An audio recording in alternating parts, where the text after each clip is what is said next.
ringside. I've been doing a good job. He's a good fighter. But now with me, I'm the champ. But don't bother me, you know. He's trying to get what I want, what I have. And that's enough for me to think about. Sounds confident, doesn't it? Of course. They always sound confident. Then after the fight, it may sound different. You never know. Well, Mike Tyson is with us now live from Los Angeles. Mike Tyson has every reason to be confident. Mike, you come in 27-0. You are favored to beat Trevor Berbick for the WBC title. Do you think that the public, because of your tremendous and quick success, expects too much out of you from every fight? Well, no, Tom, I wouldn't say so, because when it really comes down to the facts, I really don't care what anyone expects. I'm capable and confident of my capabilities, and I'm sure of becoming the youngest heavyweight champion in history. Mike, we heard what Trevor had to say about you. What do you have to say about him? After all, he is the champ. Is he the best you've seen so far? Well, on paper, I guess he is, but if he happens to get knocked out in 1 or 2 rounds, then what can we say? I want to, you know, Mike, for every great athlete, if you're on a roll, somebody's going to try and knock you. People said when you were knocking out all those guys in 1 and 2 rounds, well, he can't go the distance. Then you had a couple of fights where you went the distance. Do you get fed up with the fans and media that always try and find something wrong with you? No, not at all, because every great athlete and entertainer in general have to, you know, pay their dues and go through these kind of comments. Mike, you're talking about paying your dues. You're just 20 years old. What's your hurry anyway? I mean, you got a lot of fighting ahead of you. Well, there's no hurry. It's just that I accomplished everything, and I went through all the factors in getting at this stage, and I'm here at the right particular time, and I'm going to fight for the title and win. Mike, you're younger than your opponent. You're stronger, I believe, most people would say, than Berbick. You're faster than Berbick. Is there any way in your mind that you can see you losing this fight? No way. Perhaps if I chop off both of my arms. Well, don't do that, Mike. One last question for you. You've been through an awful lot. It's been well documented in feature articles in Sports Illustrated and whatnot. Your personal life, and then, of course, your manager tragically passing away a while back. What is it, if you do win the fight and you have that championship belt, what are you going to reflect back on in the ring? Well, this is just one step to the unification. I only could count, you know, one step at a time. And the real goal is to accomplish by getting all 3 titles and unifying the division. Do you have a timetable for that, Mike? Yeah, of course, you got to get through the next fight, but do you have any idea when you would like to do this? Well, from the obligations to the contract with HBO, everything will be accomplished at the end of next year, I think, of '87. All right, Mike Tyson, thank you so much for joining us live from Los Angeles. November 22nd is the date. You and Trevor Berbick for the WBC title. Good luck to you. Thank you, Tom. We're in Las Vegas to see if it's myth or reality. WBC heavyweight champion Trevor Berbick has his own sense of destiny. In 1981, he burst upon the boxing scene by extending then WBC champion Larry Holmes 15 rounds. You could hear Berbick talking to him. And I think maybe he got to Larry Holmes a little bit there. Berbick with a right hand to the kidneys that time. That momentarily brought the champion's arms down. And now a right hand to the face of Berbick by Holmes. And 5 years later, a stunning upset over the reigning WBC champion Pinklon Thomas, then thought to be the best in this scramble for the unification. And new WBC heavyweight champion of the world, Trevor Berbick. Now Mike Tyson attempts to become a younger heavyweight champion than 23-year-old Joe Louis, younger than a 22-year-old Cassius Clay, or even a 21-year-old champion Floyd Patterson. After just 20 years and 4 months, Tyson attacks the record books. So right counter right hand by Mike Tyson is inviting. There was an uppercut. Davey Pearl looking very closely. And that's all. It's over. Tonight, the old Tiger faces the young Lion as the Heavyweight Unification Series continues on HBO.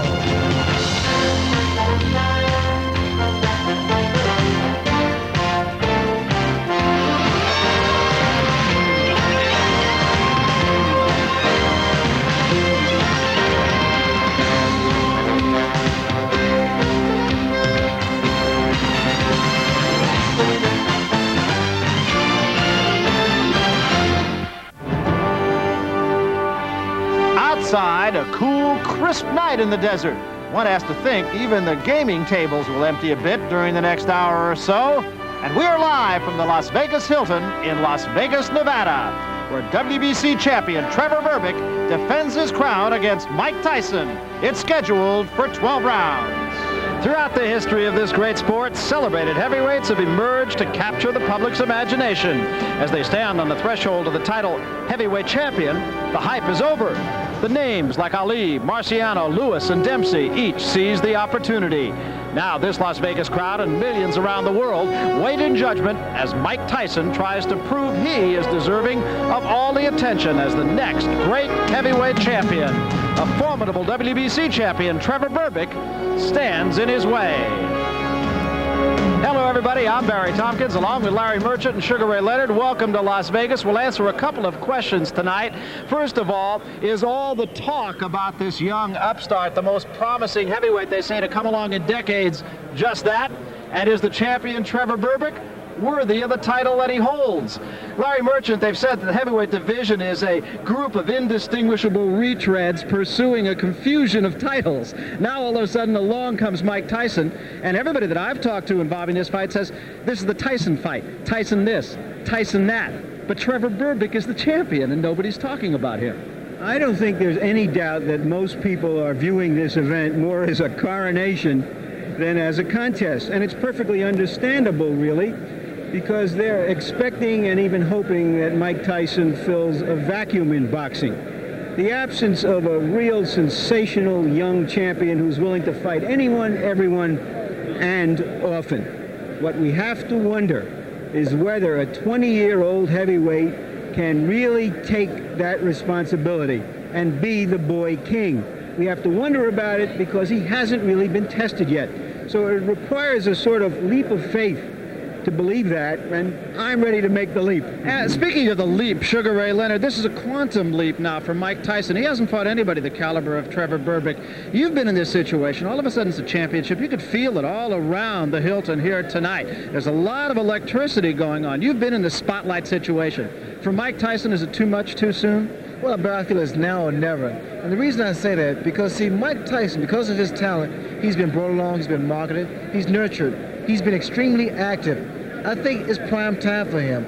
And the reason I feel that so confident about Mike Tyson is because he goes into the ring with such an aggression that very few guys can deal with it. So I have high hopes for Mike Tyson tonight.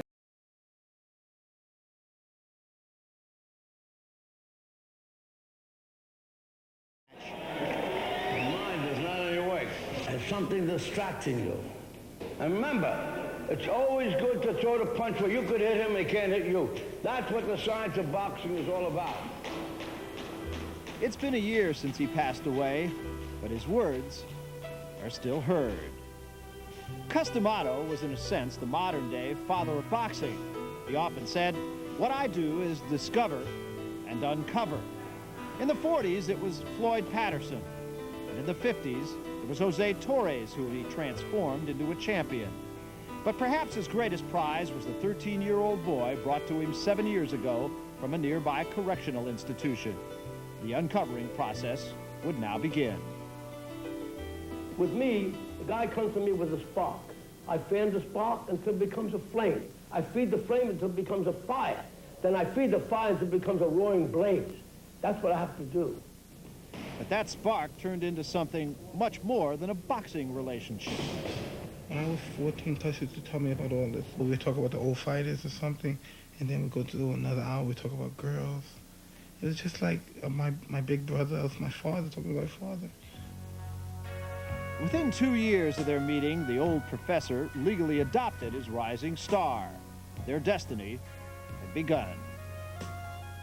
Cus always strived. He said, "You could be the champ," even at a young age. And I believed in him. I developed that kind of confidence in him.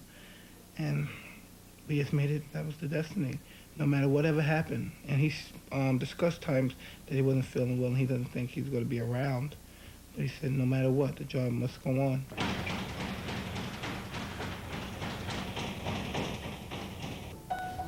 Last November, Customato died of pneumonia.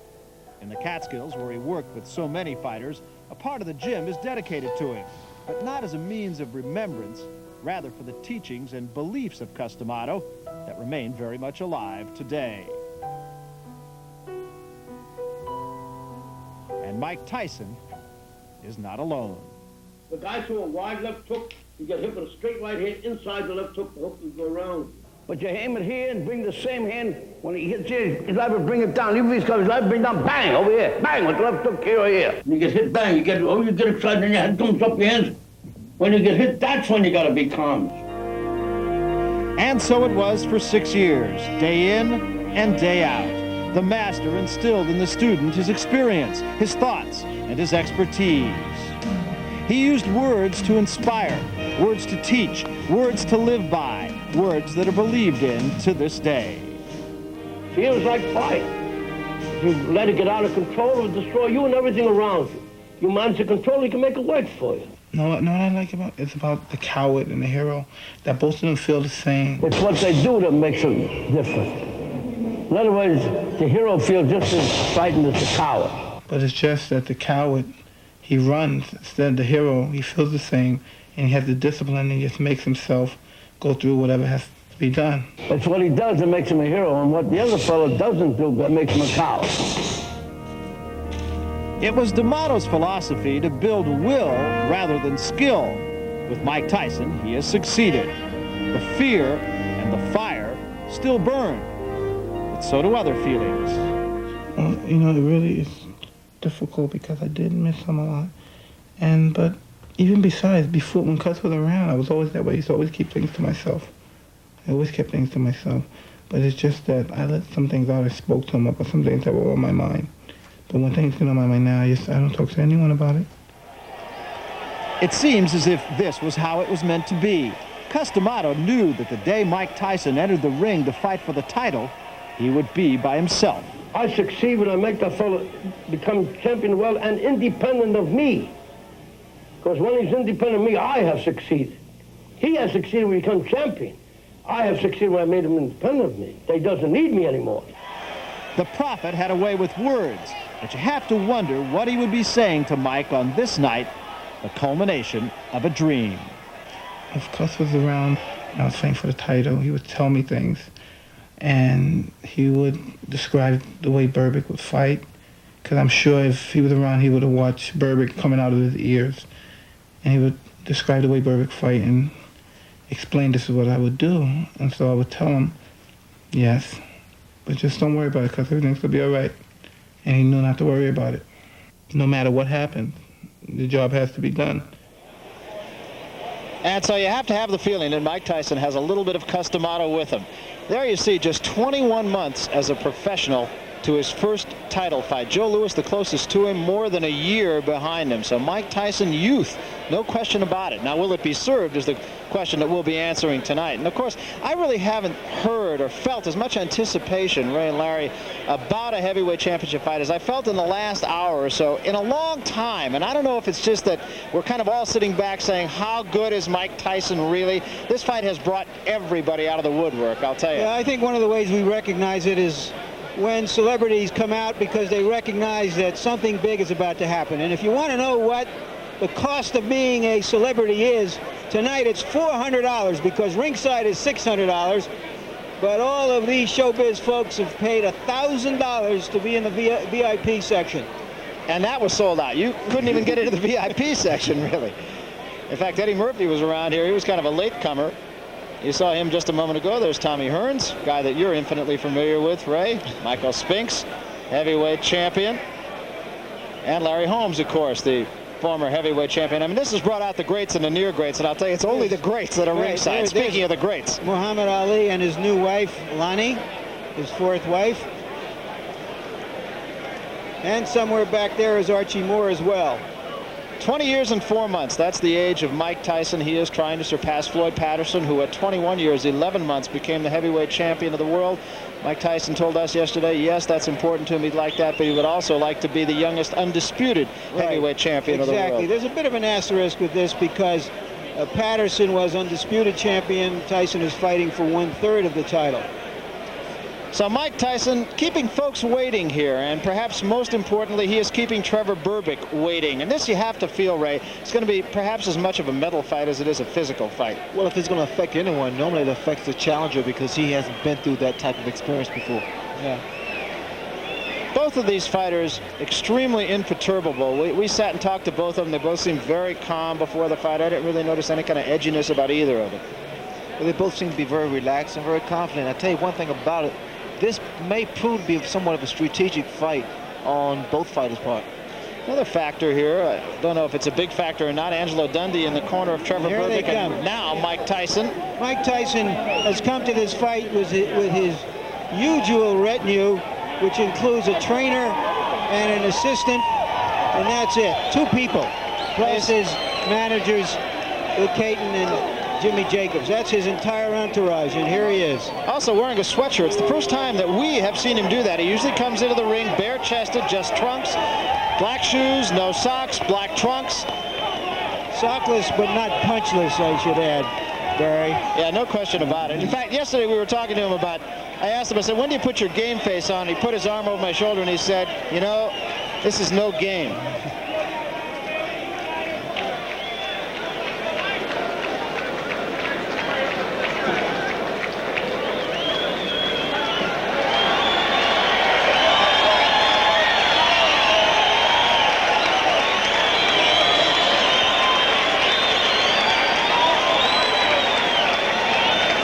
There's the record of Mike Tyson, 27 victories, no losses, 25 knockouts, and the only 2 that weren't were against competitors who ran on him. Quick Tillis was one of them, and Mitch Blood Green was the other. I think Mike is visibly just trying to conceal his feelings, retain his calm. This is the first time he's been in an event anywhere near this magnitude, and some people get caught on it. But here is our path to the championship. This is the 5th fight of the series to determine one heavyweight champion. The winner of this fight will fight the winner of a rematch between Tim Witherspoon and Tony Tubbs, who will fight again next month. And then those 2 winners will meet, and finally against Michael Spinks for the undisputed title. One other thing to point out, too, you saw that Mike Tyson hasn't fought in 76 days, and yes, that's a long time for him, but since November 22nd, a year ago, 1985, he has fought 14 times, so it isn't that he has not been active. Now, what's going to be the key to the fight? A lot of people feel the uppercut. Ray, what about that? Well, Barry, because style makes fights, and all fighters favor a certain punch, and in Mike Tyson, that particular punch is a debilitating uppercut. Here against Robalta, you see the uppercut. It's short, and that's the beauty of it. It's so effective because you can't see it coming. And here we take a shot at him and Marvis Frazier. Once again, the short, well-executed right uppercut. And that's the shot I think is going to work against Trevor Berbick. But he has to get close and inside. Now, what does Berbick have to do to defend against it? That, of course, is probably as important as what does Tyson have to do to be able to throw it. Well, Berbick has a better jab than people give him credit for. And what he needs to do to nullify the uppercut is to work that jab and keep it consistent as he did here against Pinkman Thomas. What about the criticism of Trevor Berbick that he's a guy who punches from the outside in, and Mike Tyson is a guy who comes straight at you?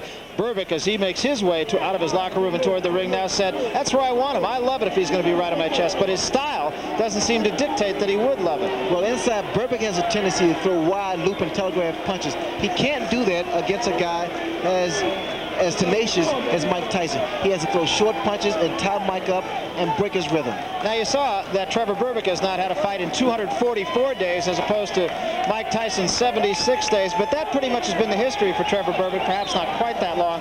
He's been fighting for 10 years, and he's only had the 37 fights, and Mike Tyson, of course, with 27 fights in a shorter space of time, considerably shorter space of time, 1 year and 8 months. But Berbick has fought tougher opponents.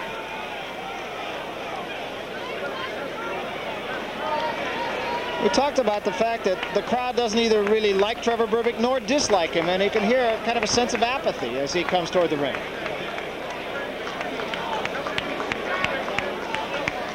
And there is Angelo Dundee, who will be in Trevor Berbick's corner for this fight. Berbick changes trainers about as often as most fighters change sparring partners. And of course, Dundee has been in the corner of many, many champions. There's Berbick's record, 31-4-1. The meaningful fights he has all won or fought well. Fought people like Larry Holmes. He stopped Greg Page when nobody else had. And of course, the big upset over Pinkman Thomas. He was a 6 or 7 to 1 underdog against Thomas. He opened as a 6 to 1 underdog tonight, and those odds have come down to about 3 or 3.5 to 1 man-to-man, because the odds were just too big, people felt, given the experience of both fighters. We talk about the psychological aspect of this fight. Berbick dressed in all black looks a little bit like the Wicked Witch of the West. You know, and that's a psychological ploy. You know, Tyson has worn black in every one of his fights, so Berbick wanted to wear black as well. And I think it says something about his style as a fighter as well, which we'll get to in a moment. Berbick's official age, ring age, is 33. He says he's 32. We give him the benefit of the doubt. Mike Tyson says he's 5'11 and a half. We measured him against Ray Leonard the other day, and he looked more about an inch bigger than Ray at 5'10 and a half. Everything else speaks for itself. And here's our punch data, our computer toy that gives you a quantitative, not a qualitative view of the fighters. Trevor Berbick throws in the area of 50 punches around, lands a pretty good percentage. Mike Tyson throws fewer punches, lands fewer punches, but most of his punches are harder punches. Berbick's jabs in those two fights, he'll have to jab more tonight to keep Tyson off him. Tyson's uppercuts in 10-round fights, that's about 2 or 3 a round. He'll have to be on top of his opponent to be effective with the uppercut, of course. And the WBC rules, the 10-point must system. There will not be a standing 8 count. A fighter can be saved by the bell only in the final round. The 3 knockdown rule, as in most championship fights, not in effect. And the ring doctor in the WBC, as opposed to the WBA, cannot stop the fight. So those are the rules. Now let's go up to the ring announcer, Chuck Hall, for the pre-fight festivities. Chuck? Now, ladies and gentlemen, I would ask you all to please remain standing as we present the national anthem. And to present that national anthem this evening, the very talented and internationally famous vocalist, Mr. Lou Rawls.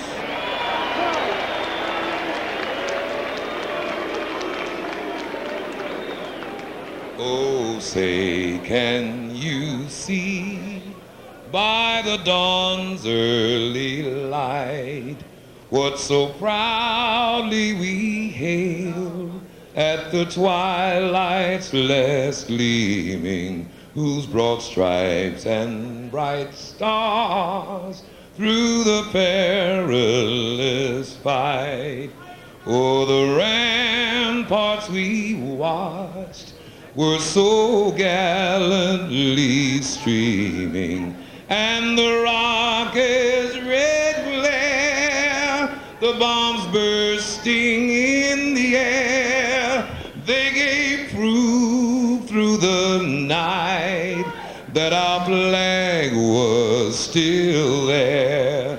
Oh, say, does that star-spangled banner yet wave over the land of the free and the home of the brave?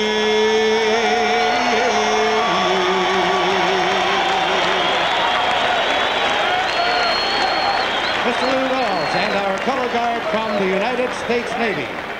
Good evening, ladies and gentlemen, and welcome to the Hilton Center, where tonight the dynamic duo, Don King and Butch Lewis, in association with the Las Vegas Hilton Hotel, presents Judgment Day, an evening of World Championship boxing. These bouts are sanctioned by the Nevada State Athletic Commission, Dwayne Ford, chairman, with commissioners at ringside, Freddie Little, Sammy Macias, Herb Santos, and Sig Rogich. The executive director of the Nevada State Athletic Commission, Harold Buck. The officials assigned by that body for the next bout of the night, the judges are Harry Gibbs, Dave Moretti, and Ruby Ortega. The timekeeper is Mike Morabito. Counting at the knockdowns, Charlie Roth. The attending physicians at ringside, Doctors Donald Romeo and Flip Omanskio, and neurosurgeon Kazem Fathi. Your referee for the next bout of the evening is Mills Lane. This next bout of the evening, presented by the dynamic duo and brought to you on behalf of Miller Lite. This is the main event of the night.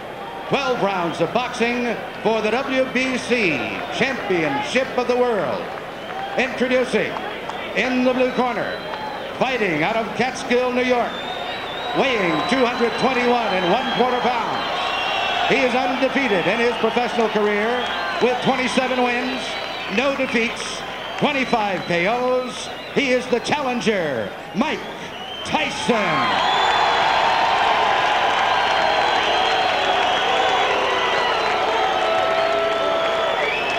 And in the red corner, formerly of Jamaica, now fighting out of Miami, Florida, weighing 218.5 pounds.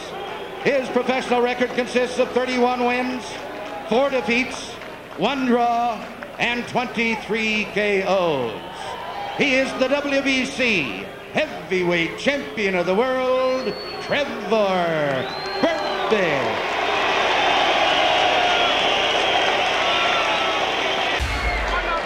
Both of you. Now listen, if you get in close and I tell you to break, you stop punching and step back clean.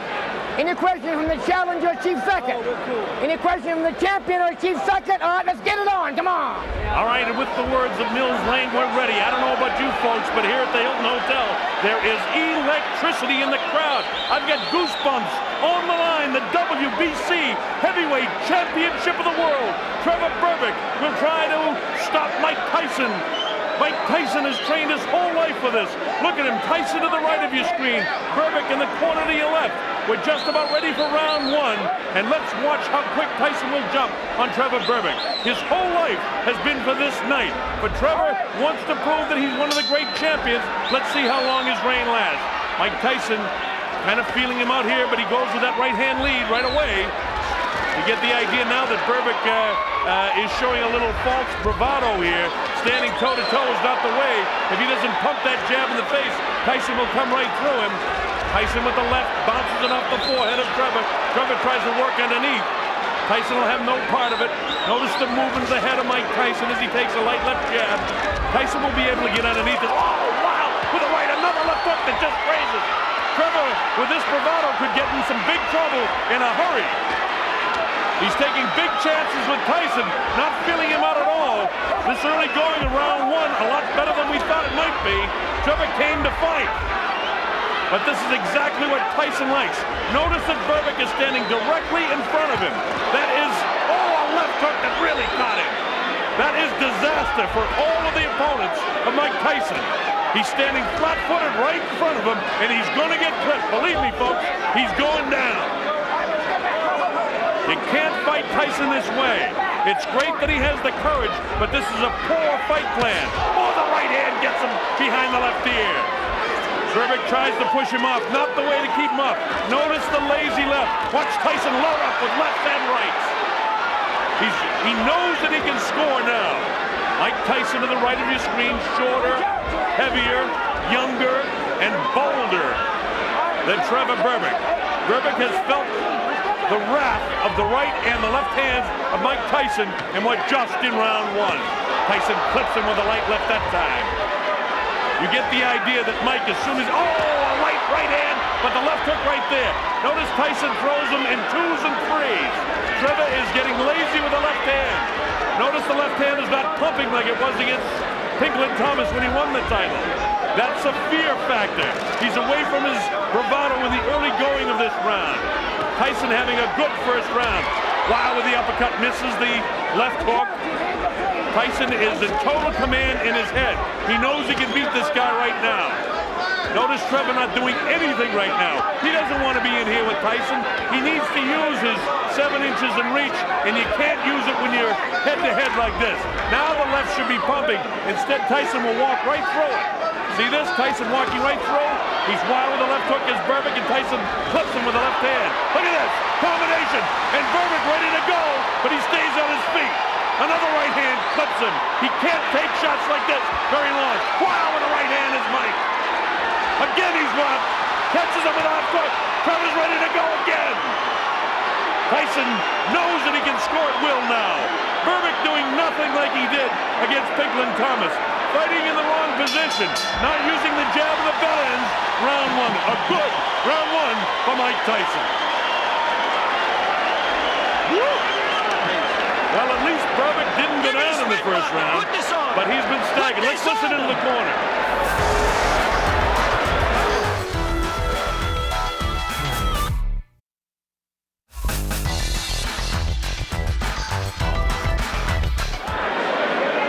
replay where Tyson is getting through with the right hand, the left hook. He throws punches in bunches. And I learned that line from Angelo Dundee, who happens to be working with Trevor Berbick. But it's not Berbick who's throwing the bunches of punches. You see him staggered, you see the legs ready to go. Make no mistake, Tyson is in command. This may not go very long because he's got tremendous confidence now. Tyson already off his stool. Here's Trevor Berbick. This is round 2. The WBC Heavyweight Championship of the World. Trevor Berbick and Mike Tyson. Tyson goes to work right away, and he's got Trevor in trouble, and he's down. He'll have to take the standing 8 count as he steps right up. The counts to 4 and 5 and 6 and 7 and 8, and he says he's okay. Mills Lane lets them continue. Here comes Tyson again. He knows he can hurt him anytime. Left hook, right hand. Again, Trevor hanging on. But this is a defensive mode now. Trevor not trying to do anything offensively. Tyson has him under control. Left hook light. Watch for the uppercut. There it is. Didn't land, but he has the idea. Wild with the right hand is Mike. Mike throwing caution to the wind. He's in total command in this fight right now. We're only in round 2, and the heavyweight champ already reeling is Trevor Berbick. You know, Mike Tyson gets fined $5,000 for wearing black trunks. He is the challenger here tonight, believe it or not. He looks like the champion right now, and it may not be too long before he wears that belt. Wild on the break, and Mills Lane warns Trevor about it. Trevor trying to do all he can, but what he's not doing is holding off Mike with the left. And you see the light left hook by Mike in the right hand. Mike knows he can hurt him. He had him down once in this round, wants to drop him again in a hurry. Usually what Tyson does is take that little dip, come with the uppercut, and really bang to the body, underneath the heart, or crush the right side of the rib cage. Instead, he goes to the body downstairs, catches him with the right hand upstairs. 2 good rights in there. Caught in a bit of a camera switch there, and another right hand landed. See Mike just pawing. He's trying to line up that right hand, and he'll be right behind it with a left hook. Mike doesn't throw just one punch. When he gets a guy in real trouble, he usually knows how to finish. Look at these shots. All landing to the head of Trevor Berbick. It's just a matter of time before Mike gets the clean shot. Berbick hanging on like Mitch Green did. Bone crusher Smith. Straight jab by Mike Tyson. 20 years old Mike Tyson on his way to becoming one of the youngest heavyweight champions of all time. Bangs the body. Wow, with that uppercut is Tyson. Catches him with a right left hook, and he goes down. He goes down. He should be able to get up from this. His legs may be shut. They are. As Trevor Berbick falls back in the ropes. I don't know if he's going to be able to continue. He's got the heart, but his body won't let him do what his mind wants to. And he's counted out. It'll be scored as a knockout. Mills Lane counted him out to 10. It's all over.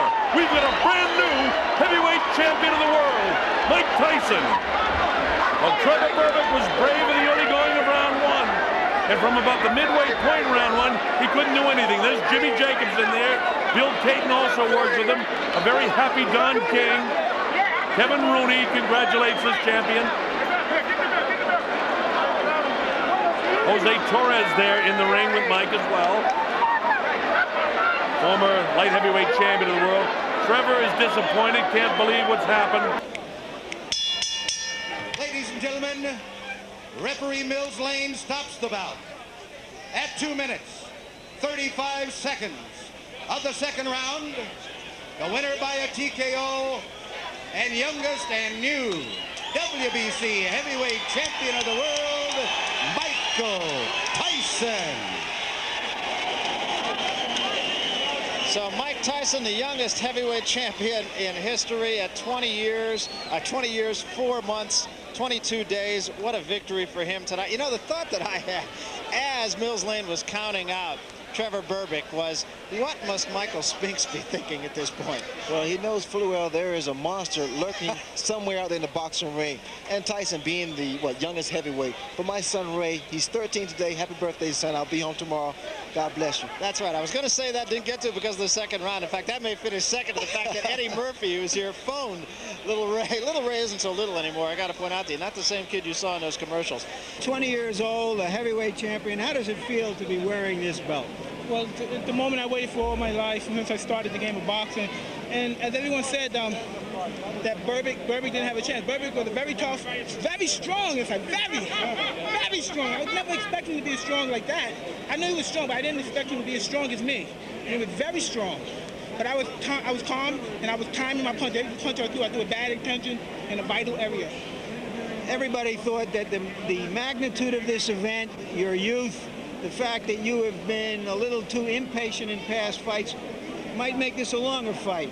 How did you feel coming into this fight? How are you prepared to fight him? Well, I told everybody I anticipated on a knockout because I was so calm, so relaxed, and I had so much belief in myself. Because my trainer, Kevin Rooney, and I want to get in here. We sacrificed so much and we put in so much, and I just knew we couldn't fail. What was your plan? What did you feel from him in the first round?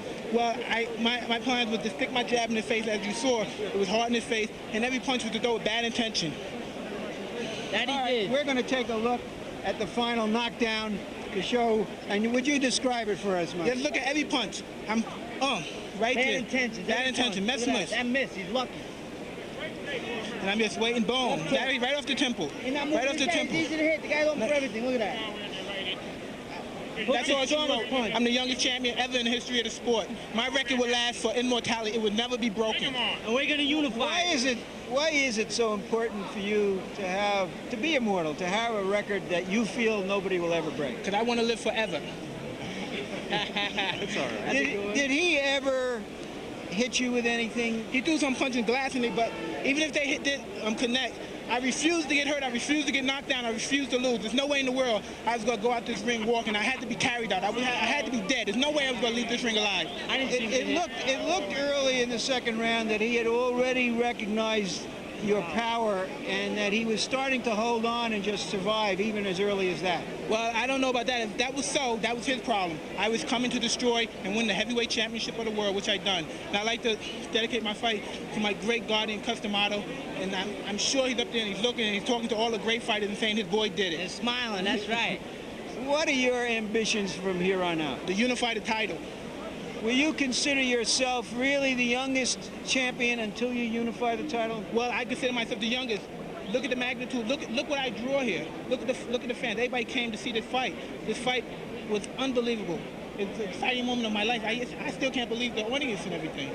And I would have to say the championship fight. Customato, when he first saw you at the age of 13, 14, he said to you, "Stay with me and you can be the heavyweight champion of the world." Yes. And you said, "How do you know that? You just saw me." I said this is a crazy old white dude. What do you think he saw in you? I couldn't tell you. He's a genius. You can't. Everything he said happened. Isn't it true? Everything he said happened with me. That's right. Was it that he saw in you just strength, or did he see? Do you feel some kind of character trait that would carry you through? Cuss always depended everything on character and determination. He saw I had the character, but not the experience.